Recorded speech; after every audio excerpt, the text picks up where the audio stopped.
Welcome to the Ovation Healthcare Learning Institute podcast, your source for informative and inspiring conversations around the world of healthcare. In this unique segment, discover the individuals and organizations making a positive impact on the healthcare industry and bettering the health and economic wellness of their communities. Join us as we explore their journeys, challenges, and triumphs here on the Voices of Ovation.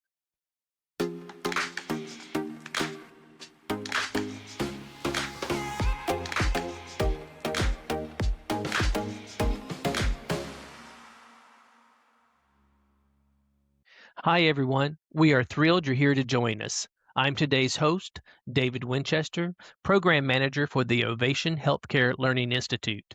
In today's episode, we'll be speaking with Ovation Healthcare's Director of People Development and Training, Anna Saunderson.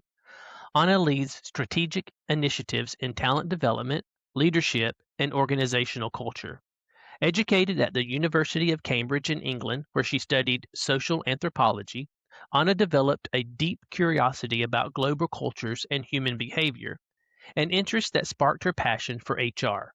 With over 2 decades of international experience across the financial services and healthcare sectors, she brings a thoughtful, people centered approach to building high performing, inclusive workplaces that drive business success. Anna, thank you so much for joining us today. I have been looking forward to having you on our podcast now for a while. So, why don't you tell us a little bit about yourself and what led you to Ovation Healthcare? Awesome. Thank you, David. Very privileged to be here as well. So, let me tell you a little bit about my career. I actually started life as a tax consultant with KPMG for a few years and then morphed into the HR space, which is where you find me now.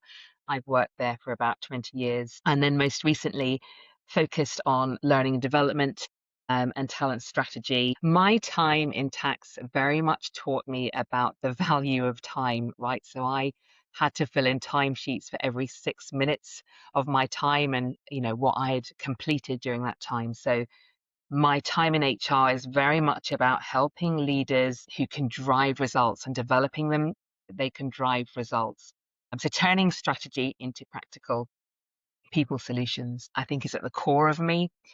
And then in terms of Ovation, wow, what an opportunity. So whilst I come from a busy metropolis, London, which you'll probably hear from the accent, my parents are actually from rural India. And so I have seen firsthand the power of independent community healthcare, or indeed lack thereof. So really the opportunity to work with Ovation and its mission, combined with that ability to support community hospitals really spoke to me.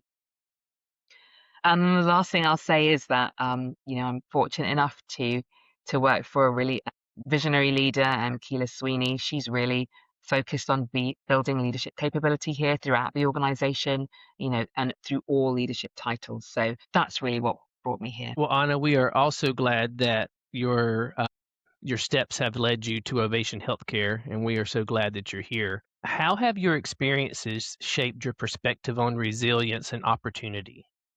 Yeah. I love that question, David. Even before we started this podcast, we were having a little bit of laugh about language. So I've recently moved from London, England to Tennessee, and even just language and how it presents itself to the different populations is a big learning for me. I think one of the things, both even in that move, whether it's moving country or moving new organization, that I've learned about resilience is it's not about having all the answers and opportunities presenting themselves as fully formed. But for me, it's about staying curious, being willing to fail, fall down, and get up quickly, and continuing to learn. So that's it. That's definitely something that I know when I'm working with leaders or when I have worked with leaders, just helping them focus on that, developing that capacity to learn and really to adapt to change. None of us have the luxury of, coming into work every day and knowing exactly what we're going to do. The rate of change at the moment in the workplace seems relentless. One of the things that we're looking to cultivate here at Ovation is our ability to deal with change at the pace that it's demanded of us. So one of the things that we're investing quite heavily in is developing that change capability. I am a ProSci certified change management practitioner and trainer. And so we've delivered a number of courses already focusing on change management, most recently to Chris Wolf's team in leadership advisory. So we're looking to build more of that capability. You asked about my personal experiences, so it's really about staying curious and being able to learn from those around me. So, is there any other advice that you would give emerging leaders on resilience and change management? Yeah, ask for help if you need it. So again, don't be backwards in coming forwards if you don't understand something or something seems a bit off. It just may be that you come with a different life experience, kind of like I do from a different country, but be quick to ask and be quick to learn. There's a piece of research actually from McKinsey that says that over 70% of sort of large scale changes or transformations fail, not because the solution wasn't worked on, but just because people weren't involved in terms of bringing that change along. So, yeah, ask questions, stay curious, be humble. I love the comment that you made, don't move backwards to go forward. Why is it that you think that it's sometimes difficult for us to ask for help? I wonder if I ask for help, how will that look on me? Does that mean that I'm less qualified to do my job than people think? Will that show a level of vulnerability? Who knows? I mean, one of the things that drove our mentoring program that we set up here last year in Ovation was exactly that. We wanted to set up a cadre of people who you can go to without any, fear of kind of consequence, where you can speak freely, ask your questions. And so I did want to get a plug in here. If you want to have that ability to talk freely and ask about your journey here at Ovation, kind of outside of your direct management line, we have a mentoring program that you can get involved in. And how would somebody go around about getting involved in the mentor program? Absolutely. So you can either ask me and get involved. Alternatively, we run a training the first Friday of every month. It's advertised on our Bravo or Motivosity platform. As some of you may know, it's a Teams training. So jump on board and let's have a chat. Otherwise, you can just ask me directly through Teams or email, whatever is easiest for you. All right, great. Thanks. Now, Anna, you mentioned that you came from London, the big Yeah. metropolis of London, and I know that you and your family moved here to Tennessee area just a few years ago. So tell me, I mean, you've gone through many personal transitions and professional transitions over the last few years. So what advice would you give someone who is starting over in a new place, whether personally or professionally? Ooh, okay. Great question. So I think I'd probably reiterate a little bit of what I answered last time. So the ability to adapt and stay curious and keep on growing is absolutely key. Optimism and a good helping of faith also helps too. But again, I think I've noticed this honestly globally, David. So, whether it's a country move or a country stay, I just feel the perspective of today's workplaces, things are rapidly changing, right? Whether it's technology, whether it's expectations of what I need to do in the workplace, just business demands are evolving faster than ever. So again, I'd encourage people making those transitions that the ones that succeed aren't necessarily those with all the answers or the most prestigious experience. I used to work in a very large global bank that employs over 150,000 staff globally.